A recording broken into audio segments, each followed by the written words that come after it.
साथीहरू, नेपालको तराई क्षेत्रमा बसोबास गर्ने थारू समुदायको आफ्नै विशिष्ट पहिचान र संस्कृति छ। तर के तपाईलाई थाहा छ, थारू समुदायमा शताब्दीयौंदेखि एउटा यस्तो लोकतान्त्रिक र संगठित प्रणाली चलिआएको छ जसले गाउँको न्याय, विकास र एकतालाई एउटै सूत्रमा बाँधेको छ। आजको भिडियोमा हामी चर्चा गर्नेछौं थारू समुदायको बडघर प्रथा र यसको महत्त्वको बारेमा।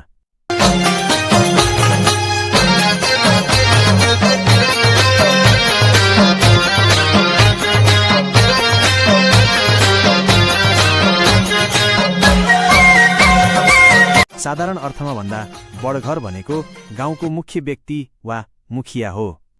तर यो केवल एउटा पद मात्र होइन, यो एउटा संस्था हो।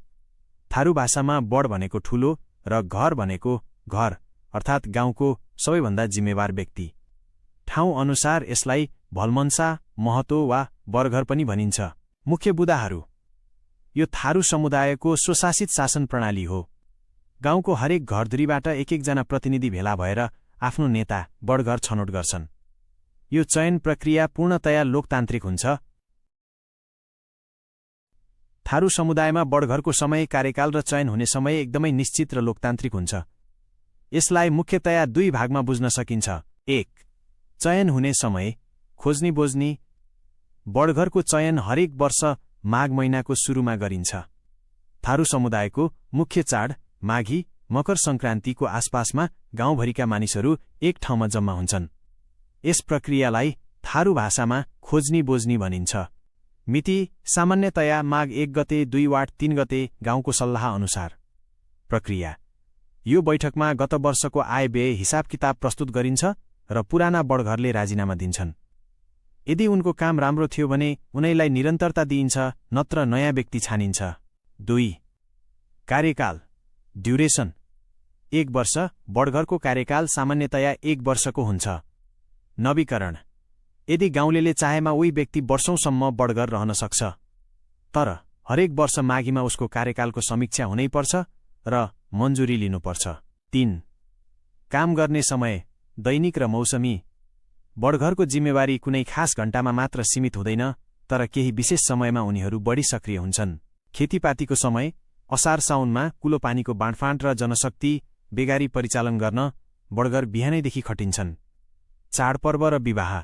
गाउँमा कुनै पनि उत्सव वा बिहेवारी हुँदा बडघरको अनुमति र उपस्थिति अनिवार्य हुन्छ। झै झगडा पर्दा, गाउँमा कुनै पनि समय विवाद उत्पन्न भएमा बडघरले तत्काल कचहरी बैठक बोलाउन सक्छन्।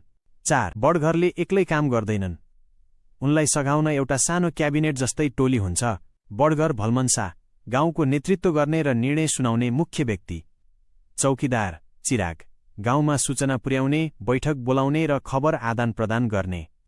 केशौका गुरुवा, धार्मिक कार्य र पूजापाठको व्यवस्थापन गर्ने। अघरिया, बडघरलाई सल्लाह दिने र सहयोगीको भूमिका खेल्ने। आजको आधुनिक युगमा पनि थारू समुदायको यो बडघर प्रणालीले स्थानीय सरकारलाई ठूलो सहयोग पुर्याइरहेको छ। यो प्रणाली एकता, अनुशासन र सहकार्यको एउटा उत्कृष्ट उदाहरण हो। यदि हामीले यस्ता मौलिक परम्पराहरूलाई जोगाउन सक्यौं भने हाम्रो समाज अझै बलियो हुनेछ। आउट्रो। तपाईलाई यो जानकारी कस्तो लाग्यो? कमेन्टमा लेख्नुहोला। यदि तपाईँ थारू समुदायबाट हुनुहुन्छ भने आफ्नो गाउँको बडघरको बारेमा केही रोचक कुरा साझा गर्न नभुल्नुहोला। भिडियो मन परे लाइक र च्यानललाई सब्स्क्राइब